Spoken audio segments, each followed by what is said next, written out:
Mas agora vamos falar de uma outra distribuição, né? A gente viu a normal, né? E viu a normal padrão, mas existe uma outra distribuição que é muito importante dentro desse âmbito das estimativas, que é a distribuição T de student.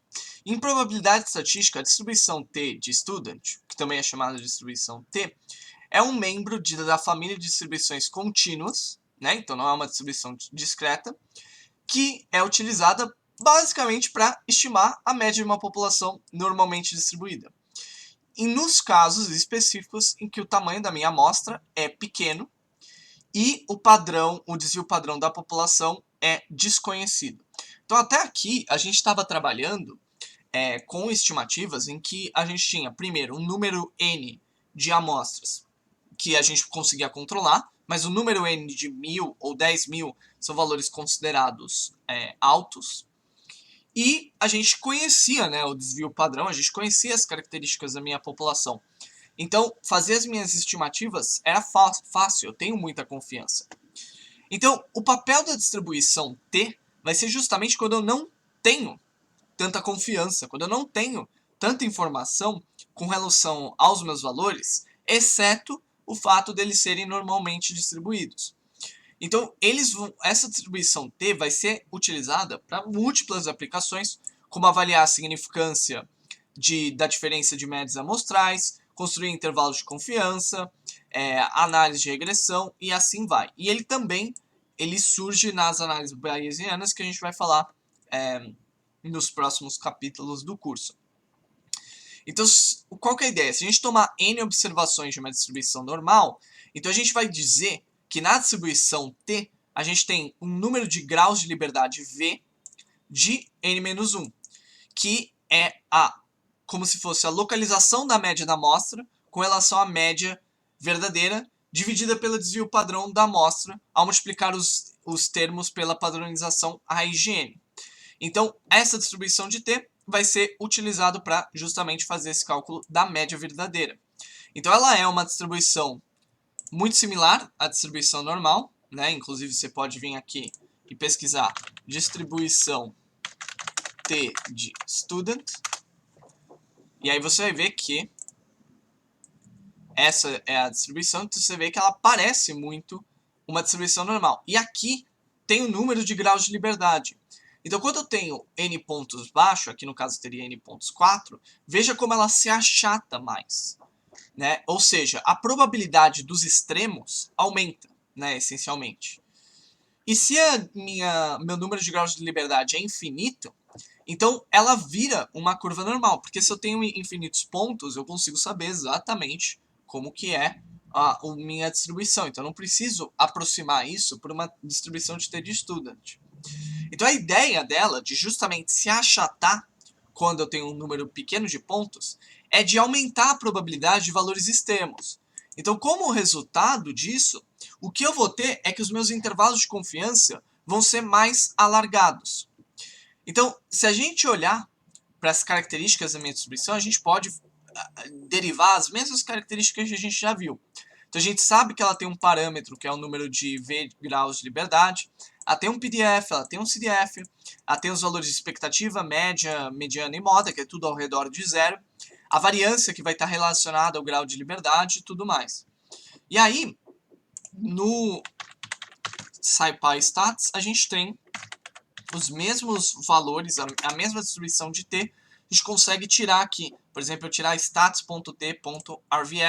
5, eu consigo obter esse valor de sorteio aleatório de um valor da distribuição de T para quando eu tenho 5 graus de liberdade. Se não me engano é assim que lê isso aqui. E aí, de forma mais genérica, então, a gente pode modificar os nossos intervalos de confiança para refletir essa insegurança, digamos, nas nossas estimativas. Então, eu posso pegar esse mesmo cara aqui e fazer uma pequena melhoria nisso aqui. Então, eu tenho a média e a minha variância, só que agora eu vou mudar esse cálculo da variância. Vou calcular a minha variância como sendo stats.sem. E isso aqui é justamente a minha variância amostral. Eu vou pegar aqui com o valor de n, é o dados.shape 0. E aí agora a gente vai mudar o nosso cálculo, né? Nosso cálculo, eu vou até manter esse cara aqui. Nosso cálculo vai ser SE, que é justamente a minha variância amostral, é esse valor aqui, é a mesma coisa que essa raiz aqui, vezes esse stats.t.ppf, 1 mais confiança dividido por 2. E agora, se eu fizesse o meu mesmo média IC, que eu tinha feito antes, do array, média IC, CE, stats.ops, aqui é MSE. Então, se eu fizer o mesmo cálculo, o que está faltando agora? Parâmetros faltando df. N é dados.shape, mnp.min dados, stats.sem dados, stats.pp. Opa! Aqui faltou n-1. Graus de liberdade. Então agora o meu intervalo de confiança passa a ser esse intervalo de valores, que, se a gente for ver, 0.6839, 0.6838. Ele é muito, muito próximo do intervalo que a gente tinha anteriormente. Mas, se o meu número de pontos fosse significativamente menor, então vamos, por exemplo, aqui, pegar o meu MED-C e vou passar agora o meu mesmo valor do binomial, só que agora o meu valor de n eu vou passar, por exemplo, 10. Então veja como o meu intervalo de confiança se alarga consideravelmente do que, se eu comparar com esse cálculo normal, e eu vou ter que rerodar aqui porque eu fui idiota e dei o mesmo nome, e aí aqui eu também fui idiota porque eu deveria ter feito assim, R, isso aqui. Então vamos colocar isso aqui que é MED-C underline T, só para a gente poder diferenciar. Vou colocar aqui underline T. Vamos colocar aqui a MED-C e a MED-C underline T. Então agora a gente pode comparar os dois. Então veja como aqui, quando eu tenho um número n bem menor, aí sim o meu intervalo de confiança se alarga bem mais consideravelmente. Então ele até chegou que o valor de 0.7 é a estimativa real, mas o meu intervalo é bastante amplo e ele é bem mais largo, né? Se a gente pensar, aqui a gente está falando de 0.07 e aqui a gente está falando de 0.06, mais ou menos. A gente está falando de mais ou menos um 10%, na ordem de 10% de alargamento, tanto para a esquerda quanto para a direita, no meu intervalo de confiança. E aí, a única coisa que eu tenho para destacar aqui é o que convenciona uma amostra ser pequena. E geralmente a gente está falando de um n menor do que 30. Tá? Mas então, a gente olhou tudo isso sobre estimativas e intervalos de confiança.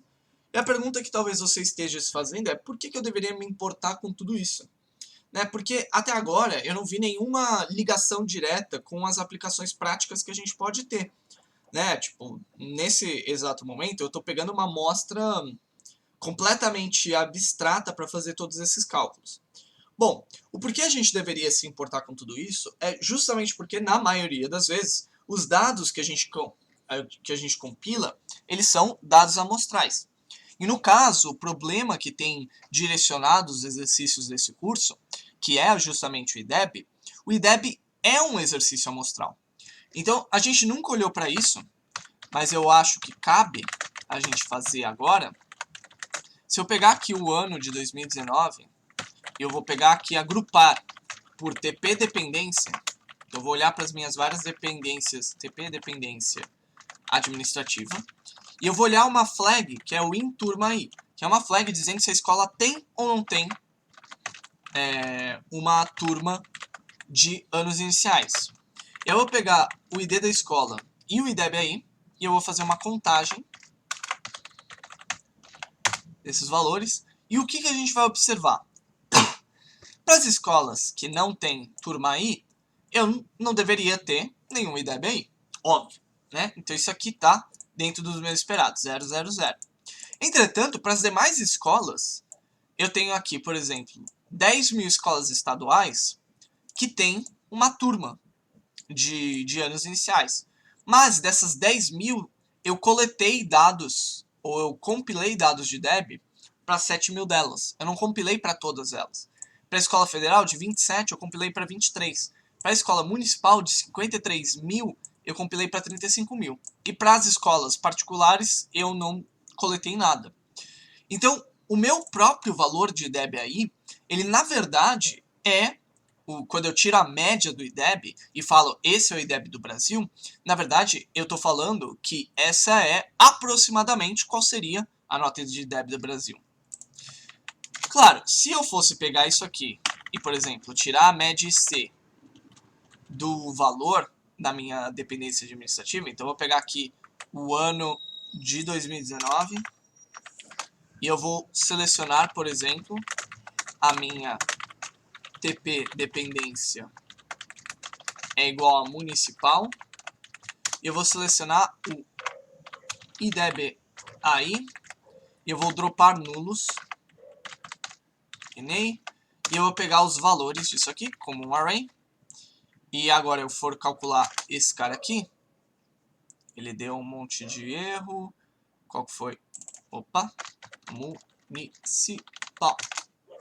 Então agora, o meu valor de IDEB, o valor de IDEB real, ele vai estar dentro dessa faixa, na verdade. Não é que o valor de IDEB para o ano de 2019 de escolas municipais, o IDEB aí especificamente, seja exatamente 5,52. Na verdade, ele está entre o valor de 5,507 e o valor de 5,531. Seria a melhor maneira da gente fazer esse cálculo. Óbvio que aqui eu fiz o MED-C e não o MED-CT. Por quê? Porque eu tenho uma amostra significativa de pontos, né? Inclusive, eu tenho quase todos os pontos representados aqui. E mais do que isso, eu também tenho, eu tenho a confiança, né? Estou assumindo que o IDEB aí, ele se aproxima de uma curva normal, então eu posso fazer esses cálculos. E eu poderia refazer isso para estadual, que aqui o meu intervalo de confiança ele se alarga, né? Porque eu tenho menos escolas estaduais. E para escolas federais. Federal. Que aqui vai ficar ainda mais largo, né? Porque eu só tenho 23 escolas federais. Inclusive aqui eu poderia pensar em colocar um valor T, né? Ao invés do MED-C, já que o meu número de pontos é pequeno. Mas você veja que não tem tanta variação em termos do intervalo de confiança. Então agora, assim, quando eu tenho essas estimativas nesse formato, quando eu for comparar os valores dos IDEBs, eu tenho que pensar também entre os diferentes intervalos de confiança.